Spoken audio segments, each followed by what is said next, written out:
Olá, malta, viva! Então, mais um episódio do DICE Podcast. Estamos cá mais uma vez, outra vez eu, Marco Silva, convosco e comigo também estamos todos juntos, Miguel Lourenço e Bruno Maciel, para mais um episódio.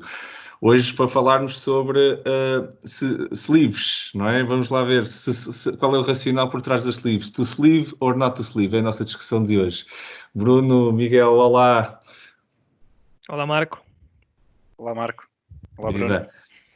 Então, pronto, o racional de hoje e o tema que nos trazia é sempre muito polémico, por isso, Miguel, o que é que vou-te passar, mas eu sei que tu também tens os teus jogos, e até tens alguns jogos bastante grandes com algumas cartas. Como é que tu pensas, como é que tu abordaste este tema desde que começaste?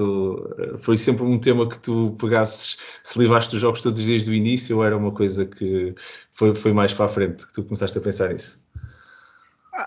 No meu caso, eu quando comecei o hobby, disseram-me logo de início, olha, se calhar o melhor é tu comprares umas sleeves para as cartas, porque as cartas podem-se sujar, podem-se molhar, os dedos ficam naturalmente gordurosos, etc. E, portanto, se calhar é uma boa ideia tu comprares sleeves. E eu que não percebia nada, eu disse, sleeves, o que é isso? Comecei por aí. São os protetores de cartas que há, etc. E, portanto, isto protege as cartas, olha, eu mostro-te e tal. Pronto, eu disse, ok. Isto faz sentido. De facto, isto a mim parece-me bem. E depois explicaram-me que há vários tipos de sleeves, há as premium, há as não premium, por aí fora. E eu continuei a dizer, ok, fantástico. Isto afinal há outro mundo para além dos jogos que são protetores de cartas, que é ótimo, E então eu rapidamente comecei por dizer, ok, então em todos os jogos que eu comprar eu vou pôr sleeves. Ponto. Foi logo. Quais? E depois deram-me outra recomendação que é, então, se for para baralhar, se calhar é melhor as premium, são mais resistentes, etc. por aí fora. Pronto. E então eu disse, tudo bem, então eu vou pôr sleeves em todos os jogos e vou variando entre as premium e as não premium e etc. Rapidamente eu percebi que aquilo era caro. E pôr sleeves em todos os jogos é caro. E o jogo que eu vou trazer até traz um número absurdo de cartas, mas já lá vamos. E então eu passei do pôr sleeves em todos os jogos para pôr sleeves apenas em alguns, ou não pôr sleeves, dependendo da coisa. Porque, para mim, também há uma vantagem em ter sleeves, que obviamente as cartas ficam protegidas, etc. por aí fora, mas depois há a desvantagem do tu não sentires o toque das cartas,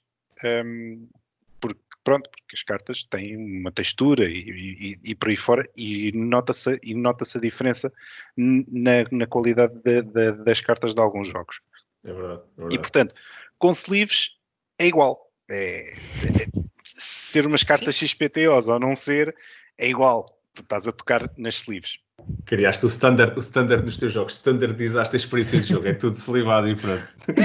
Pronto. E, no entanto, eu não tenho todos os jogos slivados, tenho só alguns.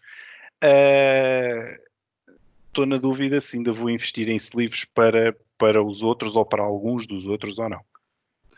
E tu, Bruno, como é que foi do teu lado? Começaste logo do início a pensar nas sleeves ou foi assim uma coisa que apareceu mais à frente no hobby?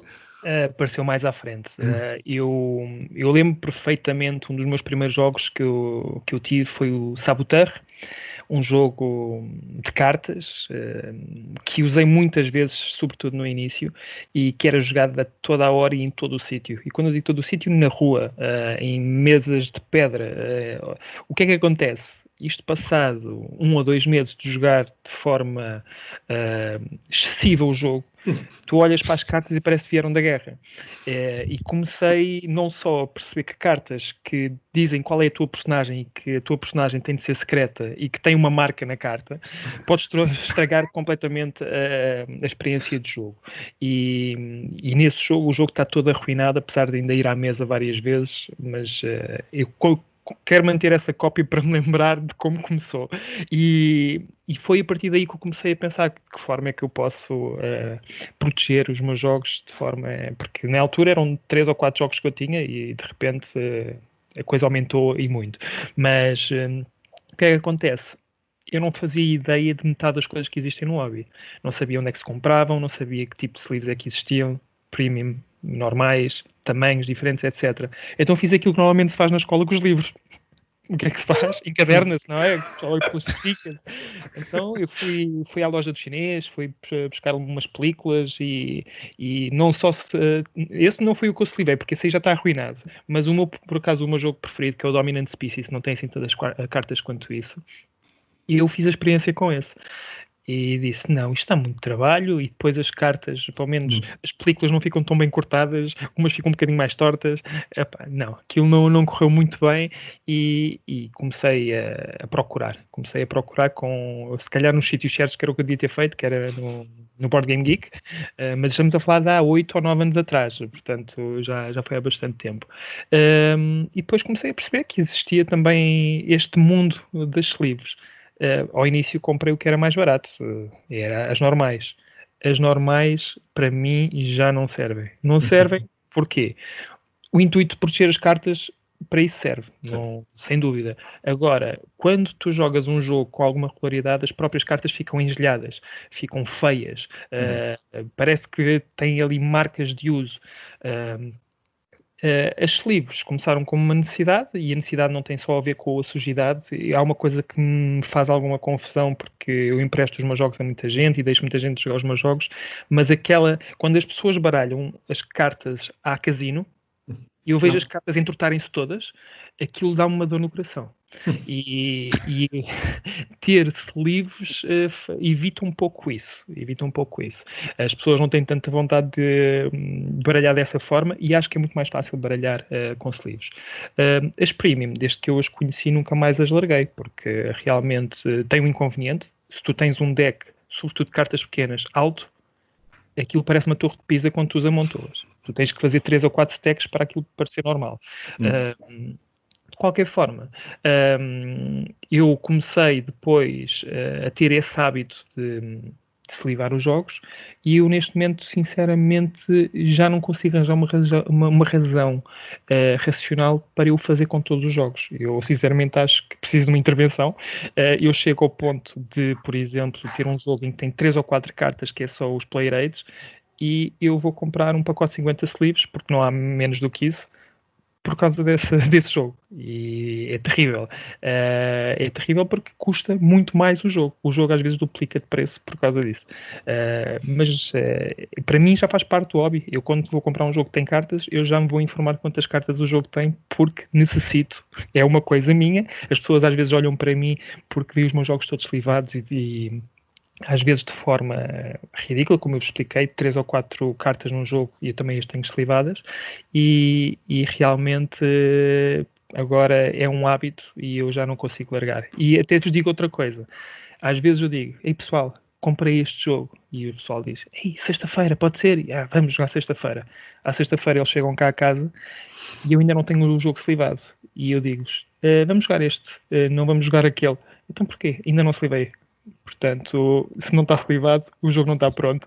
Não vai à mesa. Exatamente. Portanto, eu se calhar preciso mesmo de uma intervenção, se calhar levo isto ao excesso, ao exagero, mas sim, eu slivo tudo. Para mim já faz parte do hobby também. Eu vou partilhar convosco. Há uma história muito gira que me aconteceu aqui em casa. Eu também partilho da vossa opinião. Mas, e já agora, só para contar também um bocado do meu passado, eu realmente já slivava antes, eu já jogava Magic the Gathering antes e era muito típico as pessoas terem as sleeves, não nas que nós normalmente vemos muito nos jogos, que são aquelas totalmente transparentes, mas é as que têm as costas com uma cor, porque eu de vez em quando tinha 3, 4 baralhos, comprava já, no caso de Magic, vinha com, não é aos pacotes de 100 ou de 50 sleeves, eram de 60, e era por causa, tipicamente, os baralhos Magic são 60 cartas, há quem jogue com mais, mas não é muito normal, depois a estatística fica um bocadinho mais difícil de calcular. É muito mais fácil mentalmente teres aquele número base e saberes que se meteres mais uma, tiras outra e as contas são mais fáceis de fazer no deck building. Então eu tinha tinha packs de sleeves pretas, brancas, verdes, e era como eu identificava os meus baralhos. E depois tirava cartas de um e metia na outra sleeve, já sabia que tinha o baralho montado. E assim conseguia, mesmo que levasse as cartas todas, conseguia sempre saber quais eram os meus baralhos, e na mesa de costas dava para entender muito bem as cartas de quem são e tudo mais. Que era uma das maneiras que havia no Magic quando estavam muitas cartas em cima da mesa, porque depois no final queres levar as tuas e não queres levar a sua outra. Pronto, havia aqui várias razões e eu comecei a se livrar bastante cedo. Mas eu confesso que nos jogos de tabuleiro no início não. Não, porque nem sempre tinha jogos, a maior parte dos jogos que eu tinha até eram com... não tinham assim tantas cartas, eram peças, não é, no fundo, e só depois é que comecei a descobrir que havia mais tamanhos e havia mais razões para se livrar cartas. Mas a história que eu vos ia contar é outra, existe um jogo muito giro, que é o Fog of Love, que é um jogo para 2 jogadores, que tem bué de cartas, mas bué de cartas. Pronto. E eu já nesta altura, quando cá em casa compramos o Fog of Love, até já tínhamos este hábito de se livrar. E a minha namorada, digo-vos, o jogo entra em casa e eu acho que ainda estou a arrumar um bocado as coisas ou quê, e ela já está com os livros. Ela meter livros. É terapêutico, eu percebo. Pois, ela diz o mesmo, ela diz, eu não consigo entender, mas eu consigo perceber, mas ela diz que é terapêutico e gosta muito de pôr, então pronto, e ela fica contentíssima. Fog of Love é um jogo que foi bem montado com uma tela ordem para tu não teres que fazer o tutorial. Então ela pegou-se, livrou aquilo tudo, meteu tudo depois, e depois diz-me assim, pronto Marco, agora arrumas. Depois as coisas lá nos sítios certos e tudo, e eu, ok. E pronto, e meti aquilo tudo, depois passados uns dias, vamos jogar. Então eu começo a abrir e a primeira coisa que diz é: não abras nenhuma das cartas, nem tires as cartas de ordem, assim não precisas de ler o manual. Está tipo, é a primeira página do manual. Eu olhei para aquilo. O quê? Depois olho para o manual, não era pequeno. E eu assim, ok, estes gajos foram muito fixe. Eu, olha, tu tiraste as cartas todas da ordem. E agora como é que a gente volta a pôr isto na ordem? Então fomos ver se era possível, e por acaso já agora, para quem aconteceu, que nos esteja a ouvir, é possível que eu tenha um número no canto das cartas. Vocês conseguem voltar a pôr os números pelaquela ordem, demoram para aí meia hora a fazê-lo, que é mais ou menos o tempo provavelmente que tinha demorado se eu tivesse lido a porra do manual. Mas essa coisa do se livrar logo, estavas a contar isso, eu estava-me a lembrar desse momento épico que nós demoramos mais meia hora a começar o jogo do que se calhar o que devia ter sido para nós aprendermos a jogar Fog of Love. Foi muito engraçado. Mas a realidade é isso, é que eu, por exemplo, nem tenho todos os jogos slivados, mas estou contigo, Bruno, é mesmo... Eu, quando normalmente compro logo as sleeves, nem sempre, ou se me oferecem um jogo ou quê, então não veio com as sleeves e estes últimos ainda me faltam sleevar, mas senão eu também sou dessa opinião. E não sei, Miguel, para ti, neste campo de escolher qual é o jogo que vais sleevar, como é que tu fazes isso? Estavas a dizer que fazes assim alguma escolha? Como é que é contigo? Normalmente a escolha que eu faço tem a ver com... Normalmente os jogos mais caros que eu compro eu tenho tendência para se livrar, desde que não sejam muitas cartas. Se bem que eu tenho também tendência para se livrar mais do que menos, ou seja, tenho mais preferência por se livrar do que por não se livrar.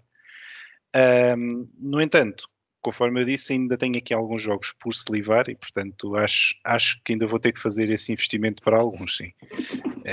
Pronto. Não garanto que seja para todos os meus jogos, mas pelo menos para a maior parte deles, isso sim, de certeza. Ok. Bruno, mas eu a ti não te pergunto como é que tu escolhes se livrar, porque já percebemos que não há escolha aí. Mas pergunto-te a ti, já falaste um bocado o que te levou até que eu acho que é o normal que as pessoas sentem, de proteger da gordura das mãos, acidentes que acontecem em cima da mesa, o desgaste até de baralhar. Mas tens assim fora destes normais, tens assim alguma coisa que também te motive, ou então, ao contrário, porque acho que é mais fácil. O que é que te poderia dissuadir ou te custa tanto quando se livras, tirando a parte financeira, que isto pronto, é um bocado caro? O que é que te pode dissuadir de sentires, ok, olha, vou se livrar isto, se livra isto, mas depois tenho este problema? Eu acho que neste momento não há nada que me faça não salivar um jogo. Agora, imaginemos que eu já joguei um jogo, uma cópia de alguém, e num evento qualquer, e quero mesmo comprar o jogo. Eu já sei como é que a caixa é, o insert também. O que é que acontece? E isto é a única coisa que me pode fazer pensar duas vezes. Eu já sei, e em grande parte dos jogos isto acontece, eu quando salivo os jogos, muitas vezes eles deixam de caber na caixa, seja porque o insert é muito específico para os componentes que traz e não consegue ter mais do que aquilo que, pelo menos em termos de espaço, já está confinado àquilo. Agora, por exemplo, aquele tipo de caixas de Saboteur, de Oh My Goods, que são umas pequenas caixinhas de cartão em que praticamente as cartas estão já no limite, mais a folhinha com o livro que é o livro de regras, basicamente. Tu, quando metes estes livros, eu começo a fazer outro investimento, que é também já outro hobby, que é os elásticos. Eu tenho imensas caixas em que, para que as cartas não saiam do sítio, ou para que pelo menos a caixa não saia e todos os componentes transbordem da caixa do jogo, eu tenho que ter elásticos. E também já existem elásticos próprios para este efeito. Não são só aqueles elásticos da escola, do trabalho, daqueles normais. Existem já uns elásticos mais robustos que há gamer também. Portanto, tudo isto me leva a gastar um dinheirão que supostamente não deveria acontecer. Mas pronto, não há nada que me dissuadua de salivar o jogo. Isso não. Eu confesso que eu, no meu caso não foi com o Saboteur, eu tenho o Boss Monster, que é um jogo que eu gosto bastante, até tenho dois dos base games com as expansões e tudo, e slivei aquilo e basicamente aquilo dá quase 2 jogos, não é? Que em altura a caixa... pronto, e assusta para quem está a ver o jogo. Isto deve ser muito complicado, só porque o tamanho das cartas, do baralho de cartas é enorme. Não, aquilo sem sleeves é metade do tamanho.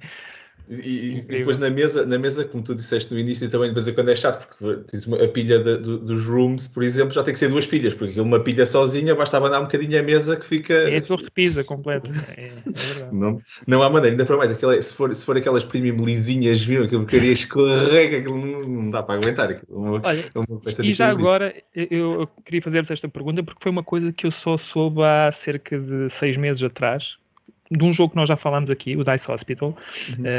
Lembras-te, Marco? Sim. Que eu, quando quis comprar os livros para esse jogo, infelizmente eu não os estava a conseguir encontrar em lado nenhum.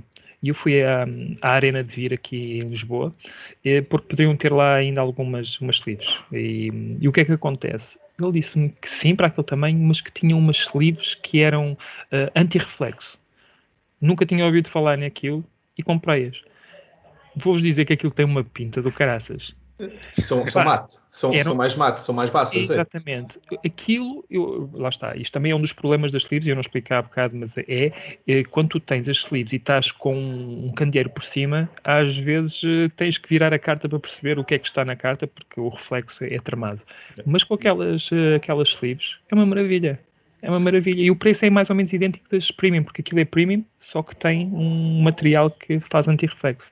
Okay. Portanto, fica aqui também esta recomendação, algo que eu descobri há 6 meses e que se calhar já existe há imenso tempo, mas muito boas. Não sabia e confesso-te que já tivemos esse problema aqui em casa, que no caso, aqui à mesa, as luzes estão overhead e pronto, e se o tabuleiro for grande ou se for um deck building game ou jogos com muitas cartas que ocupam muito espaço, dependendo de que lado é que tu estás, vais ter uma zona cega do tabuleiro, é verdade. E é um problema chato. Outro problema que também a mim, pronto, de vez em quando também me pesa um pouco é, efetivamente, em jogos que os inserts também é um problema, já agora só para concordar contigo.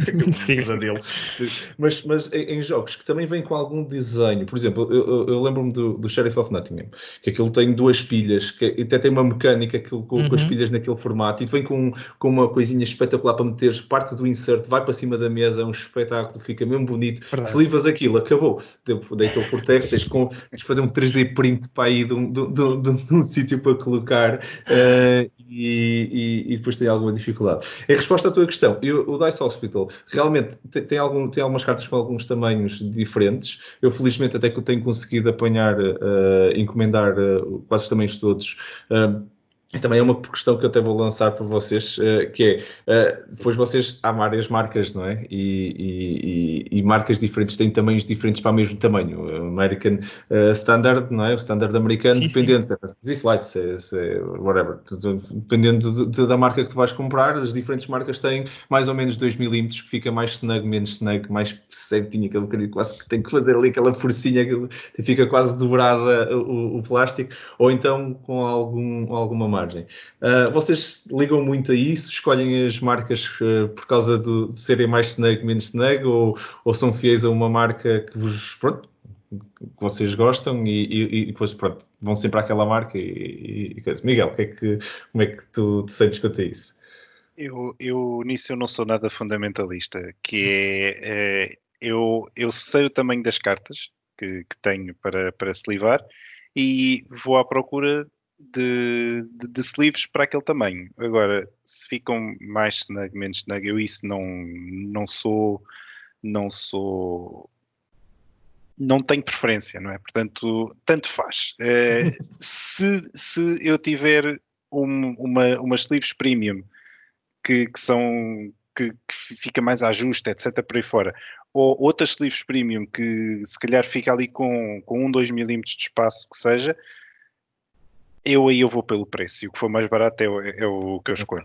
Portanto, eu não tenho, mas se calhar o Bruno tem uma opinião diferente. Eu partilho a tua opinião. Eu tenho duas marcas que, por norma, são aquelas que eu compro, porque são aquelas que, à partida, pelo menos neste mercado português e no espanhol, que é sobretudo as lojas online de onde eu mando vir as sleeves, é da Mayday ou da Fantasy Flight. Entre as duas, prefiro a Mayday, porque é mais barato, não é muito mais barato, mas é em alguns sites, se nós comprarmos em grandes quantidades, acaba por compensar. Mas não sou fundamentalista no que toca às marcas. Existem existem outras que eu também já experimentei, mas que não são tão fáceis de adquirir, pelo menos neste mercado. Uma das coisas que eu também gostaria era que, para quem nos está a ouvir e que tem ou desconhecia que existia também este lado do hobby e que também já pensou em proteger as cartas e como eu não sabia como é que havia de fazer, o Board Game Geek é a ferramenta para praticamente tudo nos jogos de tabuleiro. Em todos, ou praticamente todos os jogos, existe uma secção, mesmo em baixo da página, que diz qual é que é o tamanho, qual é que é o número de cartas, e isso é essencial para quando se vai comprar sleeves.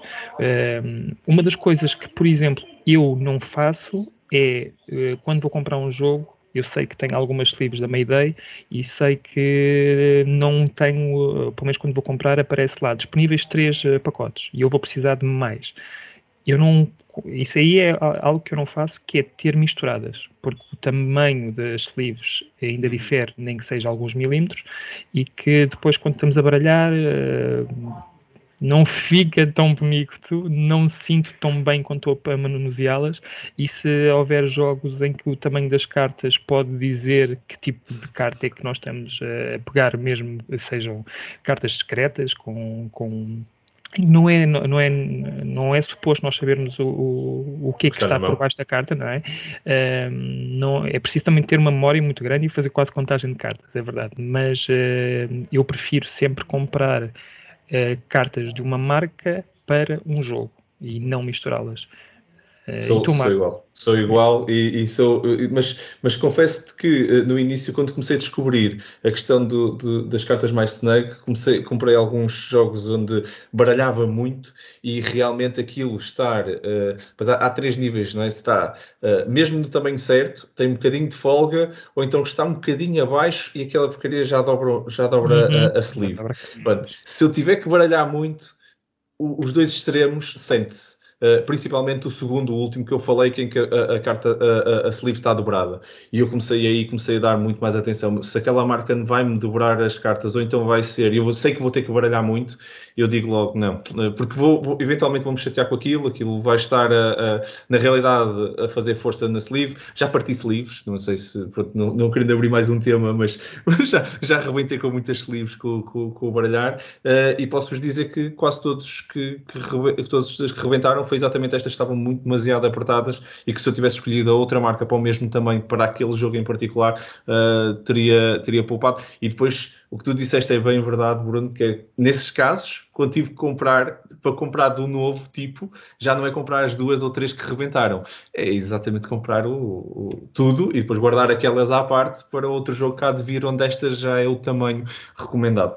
Sim. Confesso que isso tem o seu peso. Eu há bocado não falei disto, mas também é um dos benefícios, ou pelo menos é um dos benefícios que eu vejo em ter os jogos slivados. E eu sei que os fundamentalistas de não slivar os jogos são capazes agora de odiar, mas eu só vejo quase benefícios nisto. Mas eu, mesmo assim, ainda vendo vários jogos. Eu tenho um limite que posso ter em casa, portanto, quando eu chego a esse limite, eu tenho que fazer uma reciclagem e faço-a regularmente. E como eu tenho os jogos slivados, uma das coisas que eu sinto é que quando os vendo, obviamente que o preço tem sempre influência, mas eu digo sempre que estão slivadas, que têm sleeves premium, e isso, por norma, ajuda bastante a despachar os jogos com alguma celeridade. Portanto, as pessoas sabem que vão ter um jogo bem tratado e por isso também vejo benefício nisso. Ok. É assim, eu só também para rematar, a realidade é isto aqui, como tu disseste, é um tema polémico. Eu acho que grande parte da polémica tem a ver com, não só com as vantagens, mas também com a questão que nós falamos todos, que é caro.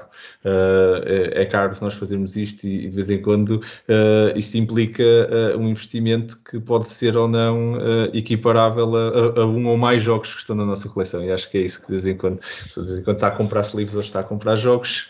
E é um tema real. Eu sei que nós temos alguns jogos que nós queremos falar ainda nesta temática, por isso se calhar saltávamos para a nossa rúbrica, que vos parece, malta? Sim, vamos. Entra a rúbrica.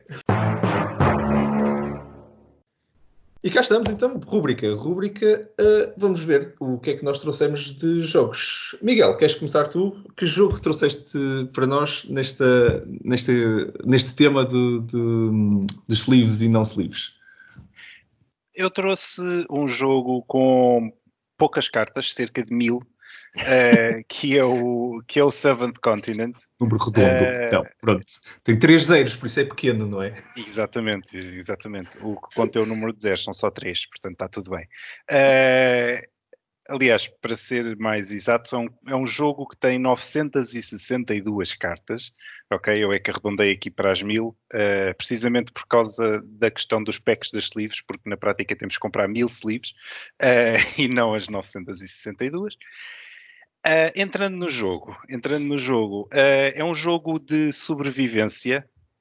Mas qual é o jogo? Só, Miguel, que esqueceste de dizer? Não, eu disse, era o Seventh Continent. Desculpa. Seventh Continent. Não há problema. Tens que o dizer 7 vezes. 7 vezes Seventh Continent, certo. Muito bem. É um jogo de sobrevivência e de exploração. É um jogo estilo Choose Your Own Adventure, mas mais ou menos. É um jogo essencialmente é um jogo de sobrevivência. Mas essa sobrevivência é feita através da exploração do mapa. O tema é que somos exploradores a tentar livrar-nos de uma maldição. É um jogo de 1 a 4 jogadores. E então tem um sistema que é: eu tenho uma miniatura, no meu caso porque a edição que eu comprei foi a primeira edição. Cada personagem tem uma miniatura que está em cima de uma carta de mapa. Já agora, existem 2 tipos de cartas, existem 2 decks de cartas. Há um deck das cartas de mapa que têm números. Cada carta de mapa tem um número, e então a ideia é que eu tenho a minha miniatura que está em cima de uma carta de mapa. Essa carta tem um número, e depois, por exemplo, se eu quiser ir para norte, eu vou buscar a carta com o número 57. Se eu quiser ir para o oeste, eu vou buscar a carta com o número 45, por aí fora. E, portanto, o que eu tenho que fazer é, eu vou à pilha, ao deck de cartas de mapa, e vou pegar na carta que tem o número 57 ou 45, ou para onde eu me quiser mover, e eu coloco ao lado da carta onde eu estou, que me vai descobrir mais uma parte do mapa com várias ações que eu posso fazer por aí fora. E então temos 2 decks, como eu disse, temos esse deck de cartas de mapa, que é onde estão a grande maioria das quase 1000 cartas do jogo, e temos um outro deck de cartas de ação que tem itens, que tem várias coisas e que é a energia das personagens. E o que acontece é que essa energia é o que nós vamos gastando para qualquer ação que o jogo necessite. Por exemplo, se eu quiser explorar uma nova parte do mapa, eu vou gastar dessas cartas de ação. Se eu quiser cavar ou fazer fogo ou o que seja, eu vou ter que gastar dessa energia. Quer dizer que qualquer ação tem um custo, tem um número de cartas mínimo para virar e tem um número de sucessos que temos que ter. Por exemplo, imaginem que para fazer fogo eu tenho que gastar pelo menos 2 cartas, é a energia que eu preciso despender, e ter pelo menos um sucesso. Depois as cartas têm umas estrelas que me permite saber quantos é que são os sucessos que eu tive. E esta questão de gastar pelo menos 2 cartas é extremamente importante, porque isto é um jogo de sobrevivência, e quando se acabar este deck de cartas de ação, volta-se a baralhar, portanto a nossa pilha de descarte, e podemos perder o jogo, podemos morrer, se aparecerem umas cartas que têm um símbolo de uma caveira, e o jogo aí acaba definitivamente. Coisas boas. Tem um bom sistema de save em que podemos guardar os decks das cartas de ação e a pilha de descarte tal como está. Guardas também a peça do mapa onde te encontras. Portanto, imagina que já estás a jogar há 2 ou 3 horas e ainda não acabaste, normal, e portanto podes guardar. E tudo isto tem separadores próprios na caixa do jogo, que é fantástico porque permite fazer um save rápido, e também, quando quiseres voltar a jogar, basta tirar tudo conforme está e continuas, tem um setup mínimo. Pontos negativos, é extremamente fácil de perder. É extremamente fácil de perder, porque temos esse deck de cartas de ação tem para aí umas 40 cartas ou lá o que é, portanto é virar aquilo, gastas as primeiras 40, de repente gastaste mais 20, saiu-te uma caveira, pumba, perdeste. Acho que lhe faz falta um sistema de checkpoints ali no meio, do estilo, olha, quando chegares a este ponto, isto é um checkpoint, e se perderes, olha, podes começar daqui, mas tira X cartas e recomeça. Isso não existe oficialmente, mas pronto, mas acho que é uma falha. Não é uma variante, porque eu por acaso ainda não joguei com essa ideia que eu tive e que eu acho que pode fazer falta. Mas é só porque senão tu jogaste durante 4, 5 horas um cenário, e aquela caixa traz 3 ou 4 maldições, e portanto já vais em 4, 5 horas de jogo e de repente perdi. E quando eu perco, tenho que voltar ao início, mesmo ao início. E portanto é mau. Para mim é um jogo muito bom, recomendo, e agora existe um Seventh Continent Classic Edition, há uma edição mais barata também, mas que não tem as cartas todas, não tem as quase 1000 cartas, mas tem menos, mas que é um jogo, continua a ser o Seventh Continent, e portanto acho que é uma boa sugestão. A pergunta agora é se tu chegaste ou não a slivar 962 cartas do teu jogo. Cheguei sim, senhor. Foi uma epopeia só nisso. Tiraste férias? Eu não tirei férias, mas gastei para aí 1 hora ou 2, sim, aí sim. Assim, foi a quest. Foi a primeira quest, não é? Foi a primeira quest, foi slivar. É slivar e é ordenar as cartas do mapa, porque estão consoante. Cada carta tem um número e, portanto, tem que estar ordenadas, e tem vários separadores, por exemplo, ao 50, ao 100, ao 150, 200, por aí fora. E portanto, só isso já é uma. É uma side quest. É uma side quest. Muito bom, muito bom. Bruno, do teu lado, que jogo nos trouxeste então tu para falarmos nesta rubrica? Olha, eu trouxe um jogo que é subejamente conhecido, é um fenómeno de popularidade, que é o Terraforming Mars. Estive agora a verificar no Board Game Geek, que é o 3º jogo em termos de melhores jogos atuais, está no 3º lugar. Não foi um jogo por quem eu me tenha enamorado logo no início. Para falar sobre os livros, são 233, não é nem pouco mais ou menos as 1000 que o Seven Continent traz, mas mesmo assim ainda é puxado. E é puxado e faz aquele efeito de um baralho que é normal, com os sleeves parece gigantesco, e lá temos várias torres de Pisa no meio da mesa. Do que é que se trata o Terraforming Mars? Terraforming Mars é aqui, e nós humanos já conseguimos ir a Marte e tentar tornar, e temos pelo menos cientificamente já temos as condições para a tornar habitável, e nós, jogadores, vamos ser corporações que vão ter esse trabalho de, em conjunto, terraformar Marte. Não é um jogo cooperativo, nem pouco mais ou menos, mas as ações que vamos fazendo vão tornar aquele que é o objetivo do jogo, que é tornar Marte habitável. E nisto, o que é necessário para tornar Marte habitável? São 3 critérios, que é haver oxigênio suficiente para um ser humano poder, não é só o ser humano, mas para que a vida prospere, haver água. Acho que são 8 oceanos que temos que colocar no tabuleiro, e também o calor. Tem que se cumprir aqui um requisito de calor. Portanto, quando existem 3 critérios que são atingidos, o jogo termina e ganha quem fizer mais pontos. E o que é que nós andamos basicamente a fazer? É um jogo que tem uma criação de engenho, o Engine Builder, em que nós, com cartas que vamos jogando na mesa, vamos aumentando os níveis de produção de várias coisas. Desde plantas, desde titânio, desde o calor, energia. E estas coisas, à medida que o tempo vai passando, a cada turno que passa, vai-nos permitir produzir coisas sem grande esforço. Essas coisas nós produzimos, permitem-nos construir mais cartas, colocar mais cartas na mesa, e que basicamente podem servir para construir cidades, para construir greeneries, que são a vegetação, que vão aumentar o oxigênio. Portanto, todas estas coisas estão ligadas. A vegetação vai aumentar o oxigênio, há determinadas situações, ações que nós fazemos que vão aumentar o calor. A água é essencial à vida, portanto, tudo isto tematicamente está ligado. Eu estive a ler um bocadinho, e acho que no próprio livro de regras também fala um pouco sobre isso. Quem criou o jogo foi o Frixelius, que é um designer sueco, que tem um background científico, e portanto eu não sei muito sobre este tema, mas lendo fez tudo sentido. Está praticamente tudo minimamente documentado cientificamente. A forma como teoricamente as coisas poderão acontecer no futuro está bem representado no tabuleiro.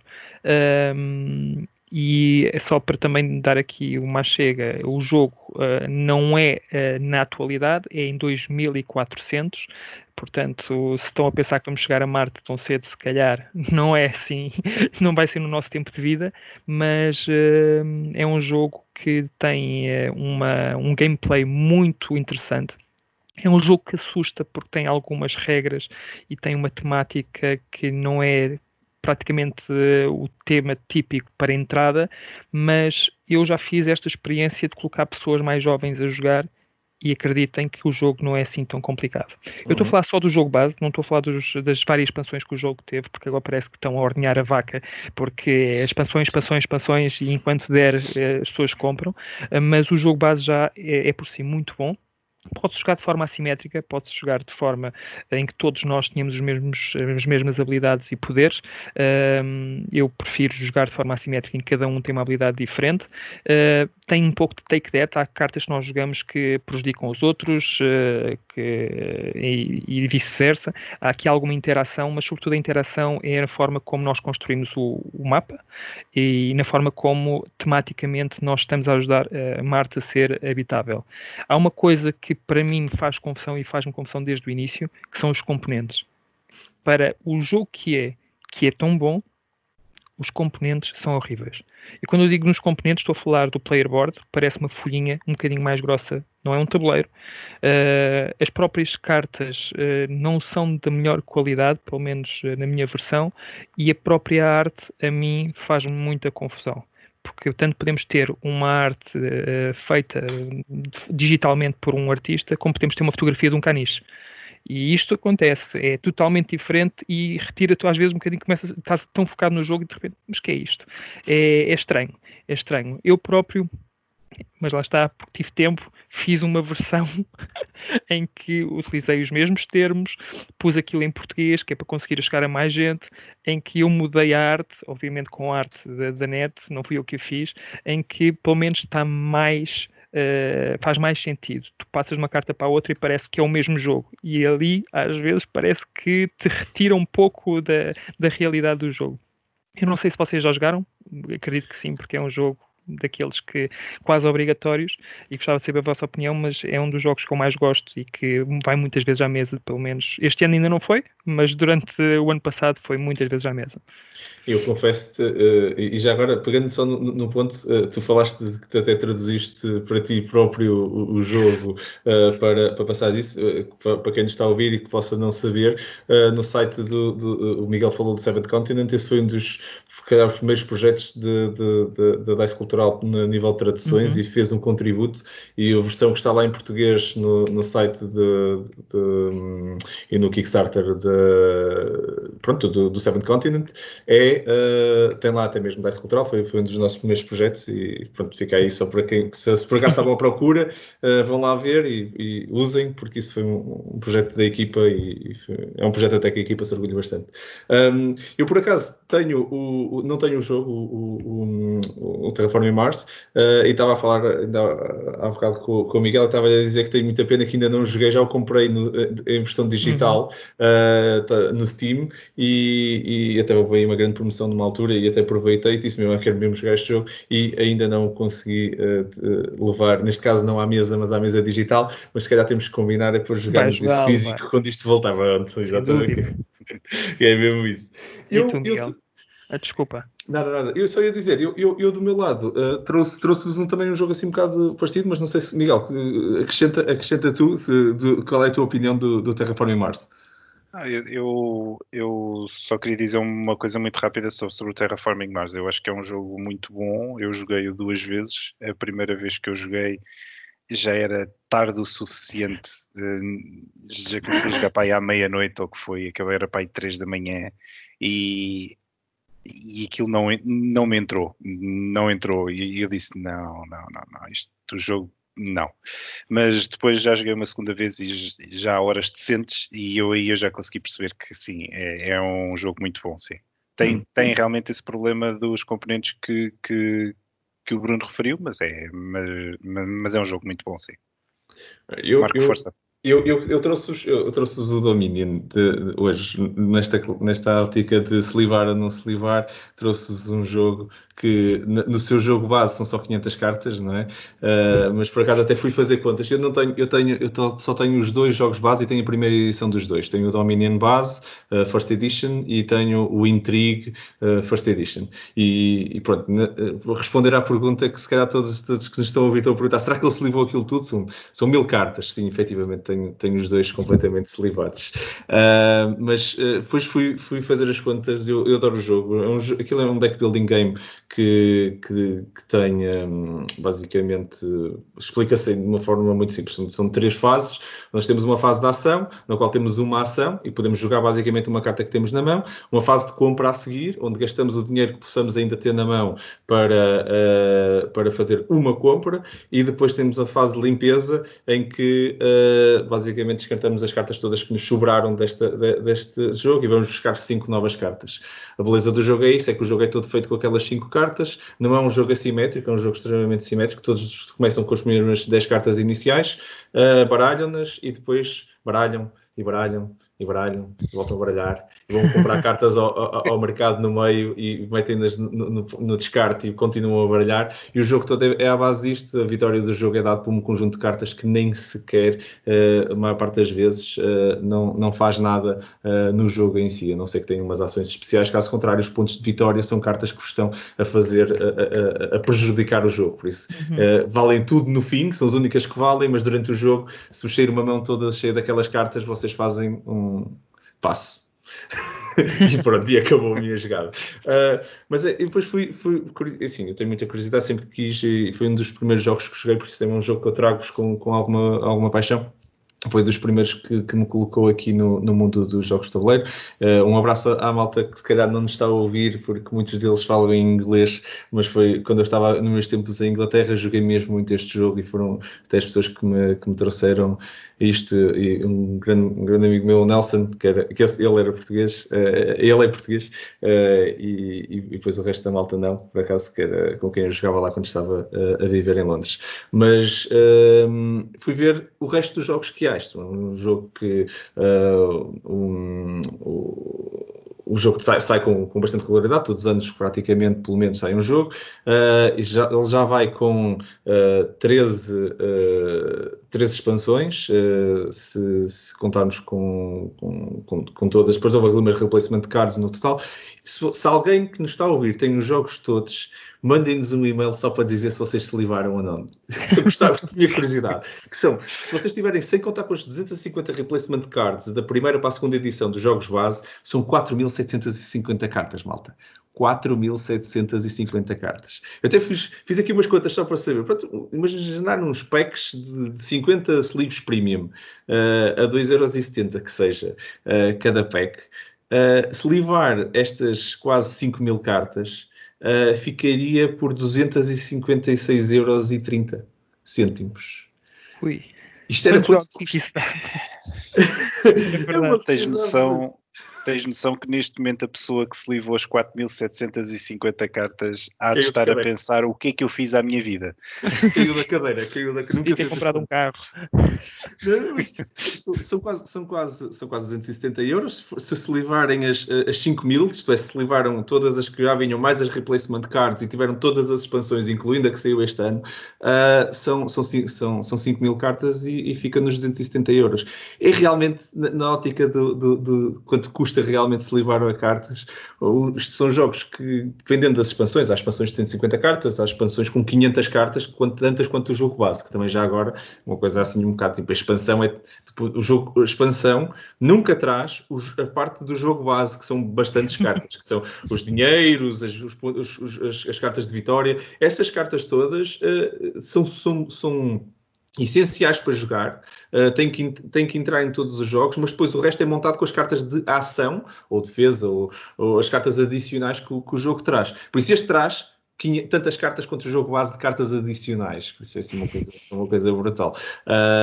E por isso fiquei assim, nunca tinha feito estas contas, ainda não comprei os jogos todos, mas agora sei o que é que me espera quando olhar para isto como... Não faças mais contas dessas. Não é doloroso. Mas tu que disseste que ignorance is bliss, portanto não faças isso. É mesmo, mas olha, dei por mim na ótica de vou falar sobre este jogo, deixa só ver o que é que seria e pronto, e fui down a rabbit hole um bocado complicado, não é? E cheguei assim a um número um bocado assustador. Mas é isto. Malta, eu acho que são todos jogos muito interessantes, acho que foi uma conversa incrível, queria-vos agradecer, é mais um episódio fantástico, falamos de muitos temas, e eu acho que nós deixamos aqui tanta coisa que poderia ainda ser dita, e acho que temos aqui matéria sem dúvida para um próximo episódio, e se calhar até desafio aqui, já lanço o teaser, que é, vamos então se calhar falar sobre outro dos pontos polémicos, que é os inserts, que nós dissemos que neste tema vieram à baila como é evidente, e vamos falar então se calhar um bocadinho mais de inserts, se são um demónio ou são uma benção. Até lá, a todos que nos estão a ouvir, muito obrigado mais uma vez pelo vosso apoio, não se esqueçam, o vosso feedback é sempre bem-vindo, façam-nos chegar, estamos sempre, e desde já obrigado a quem já nos mandou, fica já um grande obrigado, já tentamos incorporar o vosso feedback sempre. Subscrevam o canal, estaremos cá para o próximo episódio. Bruno, Miguel, um enorme muito obrigado e um grande abraço para vocês. Obrigado. Segue aí, outra vez. Obrigado. Adeus.